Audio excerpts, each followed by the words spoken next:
drug epidemic in America that's not coming from the streets, but from medicine cabinets all over America. And here to tell us what every family needs to know about the alarming spike in opioid addiction, please welcome Dr. Drew Pinsky.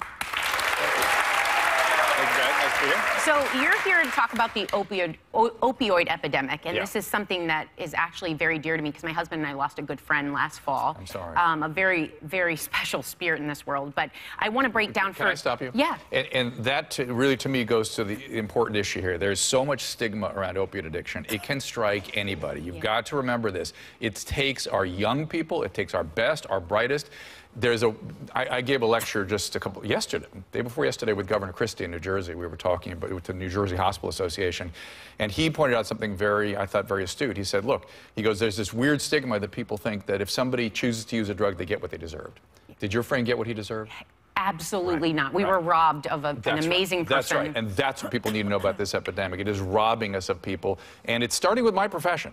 That's one of the big problems, is that I've sat here how many years talking about this? I kept talking about a tsunami coming and watch out. And here it is. And here we are, we're in it. Yeah. So. Well, and I've read a lot on this because, again, I'm trying to find my own answers. But can you explain to people what is included in opioids? So opiate and opioids, right, and people need to be aware because they're undoubtedly sitting in your medicine cabinet. So it's the painkillers. So it's Vicodin, codeine, OxyContin, Percocet. Now we got fentanyl on board. And these things really should not be prescribed for more than about 2 weeks. After that, they are more risk than they're likely to do any benefit. And so really, if you're taking it longer, that beware. The other thing, there's a hidden epidemic in all this that we're not talking about, which is I'm certain this was your friend, and this was Prince, and this was, you know, really everybody that dies of a pharmaceutical drug right now, a painkiller, they have on board at the same time a anxiolytic medication, a benzodiazepine like Valium or Klonopin, something like that. That combination is lethal, and you need to know about it. Be careful if you're on that combination. But what happens if you have chronic pain and you have it for more than a week? What are you supposed to do? Joy, if this were good for chronic pain, do you think I'd be sitting here saying that we shouldn't be prescribing it? There is zero evidence that opioids are an effective treatment for chronic pain. Yes, for only a short time. For short time. Right. They cause and then what? Then what do you do? Well, there's many different. It depends on the source of the pain, but there's something called hyperalgesia that develops. They develop chronic withdrawal. Pain intensifies, so it works against the pain. And once somebody gets strung out, it's hard to convince them that that's the case. But they get hooked on it for some reason. Because like Rush Limbaugh was on OxyContin. There's a brain reaction, though. This isn't a choice. Like some people say, I would never get addicted because I'm not the addictive type. This taps in these, I think, you're the doctor here, but the chemicals tap into your brain and there's no choice here. So it's not just about killing the pain. There's a high involved. There can be a high. Like I'm genetically such that I don't like opiates, so I would not. So there's a difference between liking and wanting in our brain systems. And addiction is about the wanting system. We activate and wanting and needing. And even when you don't like it anymore, you still want and need. And that's what opioids do. You can get strung out on opiates and not be an addict. There's such a thing now because there's so much opiates. We're seeing all kinds of dependencies on these drugs. But a lot of people are getting addicted and a lot of people are dying. You mentioned Governor Christie before and the advisory role that he's going to be playing in combating this. Can you tell us a little bit more about what that's going to look like? I don't know. I can tell you that speaking with him, there's a picture of the two of us together behind us here, sharing the podium with him, he's right in the zone I like. I mean, he's doing a ton of things in New Jersey. They're very, very, and in the room, you'll appreciate this, Joy. In the room was Patrick Kennedy, and I've never seen two people further divided on the political spectrum agreeing 100% on the magnitude of the problem and what needs to be done. But he's addicted to food. I don't know what he's doing in that position. Seriously. There is a concern, though, that people have. I'll tell you that. I hear from a lot of civil liberties.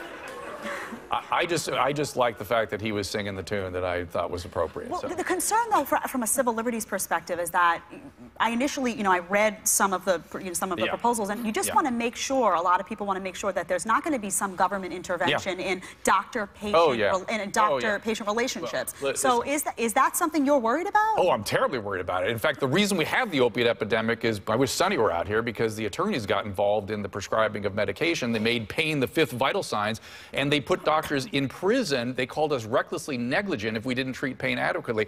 That's what put the rocket fuel behind this epidemic. So it was meddling in the doctor-patient relationship that created. I'm not letting the pharmaceuticals off the hook, trust me. But people forget that piece. So yes, I'm very worried when people interfere with the doctor-patient relationship. Could I miss something? Why don't the doctors just prescribe 4 pills if that's what it is? But that's what Governor Christie's put in place. Oh, really? A requirement that they cannot go for longer than 4 or 5 days. I see. And I'm with you, though. It's a concern. And he said that. You don't want government officials suddenly turning themselves, wearing doctor hats and saying, we can now decide what's best for the patient. I think that's what people are worried about. I'm worried about it, too. He got up at the podium and said, because can you imagine me? I'm a conservative. I don't want government involving themselves in something like this. I don't know but if I've given but listen, he said, I've given doctors years to fix this, and you're not, and we got to do something. I hope that's how it plays and out. hopefully there'll be time limit, but you know what government is. They don't time limit anything. It just keeps going. But I think with the dangers of how quickly people become addicted to this, if doctors aren't jumping on and being really hesitant in these prescriptions and pharmaceutical companies aren't pushing them, someone's got to get involved because people are dying every day. Hundreds of people are dying. While we do this show, 6 mothers will have to be told that their son or daughter has died of opioid addiction. You know what? While we're doing this show, 6,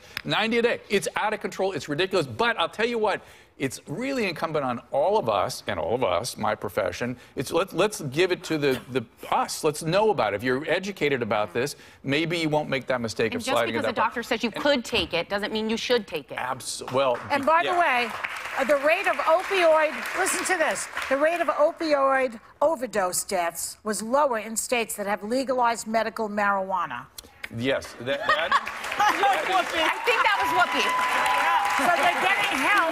They're getting help somewhere else, and they don't need this. Yeah. And yet, medical marijuana. All the Republicans are all upset about Not it. all Republicans, No, but plenty. I back. Here's what I'll just tell you. I'm sure Christie is. Believe me. I would rather treat somebody on the pot than on Vicodin. The pot's not killing anybody. That's right. That's for sure. But in my experience, they always go back to the opiates if they're really an addict. So it's only I know, temporary. but it's not a gateway drug, and I just read you the statistic. Well, we'll continue to talk about this, but our thanks to Dr. Drew Pinsky, and we'll be right back. One thing I did hear from